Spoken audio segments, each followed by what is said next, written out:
So where do I get my shots?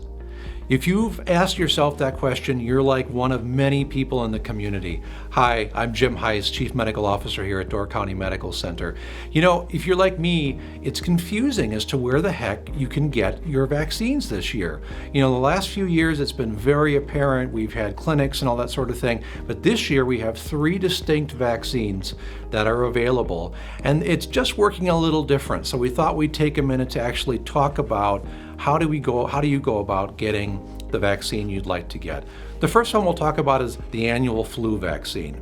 Now that's one we're all familiar with. Any time now is a good time to get the flu vaccination. Most insurances cover that, which isn't an issue. You are able to go through your primary clinician, or just give us a call and we can set up an appointment for you to get your vaccine handled. Your other options in the community, of course, are the local pharmacies, Walgreens, CVS, Walmart, also public health. That's one that's pretty standard and not much changed about that this year. The second one, of course, is the new COVID formulation. Now that one is recommended for anyone older than 6 months, essentially. Where I think it's really important is for anyone 65 and older, especially if you have comorbidities, meaning if you have any kind of lung disease, heart disease, diabetes, any of those things. Now what's different about it this year is that it's not free.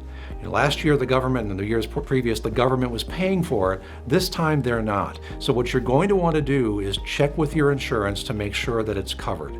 In many cases, we're finding that it is covered, but you want to make sure so you don't have any surprises. So to get that, go through your primary clinician as well, or again, go on our website and we can get you situated. Once again, the local pharmacies have it, and public health is an option. The last vaccine, which is the newest one this year, is the RSV vaccine. Now, RSV stands for respiratory syncytial virus, and that's a virus that typically affects children, but can also affect older adults as well. The vaccine this year is actually for the older adults, aged 60 or older. And it's not a general indication. Like in the past, we've said anyone should get it, anyone's recommended to get it. This is not the case.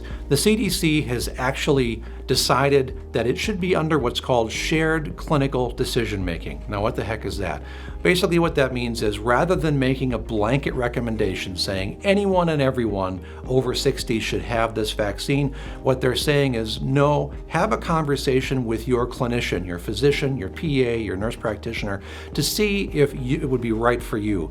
And when would it be right for you? Well, that would be if you have lung problems like COPD, asthma, things of that sort, heart disease, congestive heart failure, coronary artery disease, if you have immune problems, if you have diabetes, things like that.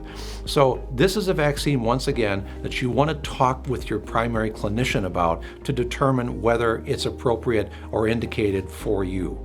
And this vaccine does carry a rather hefty price. It's a really nifty new vaccine, and it's generally pretty effective from what we've seen in the early trials. We know that it keeps you from getting severe disease through 2 seasons of RSV. So that's 2 years worth of protection. So again, I'll say it one more time, talk to your primary clinician to see if it's right for you. You also can check with the local pharmacies and public health as well. So I hope that that's made things a little more clear. As you can tell as I go through this, it's not as straightforward as it has been in the past. So hopefully this can provide some assistance to figure out where to go. As always, go to our website at dcmedical.org for more information. Hope that's been helpful. We'll talk again soon.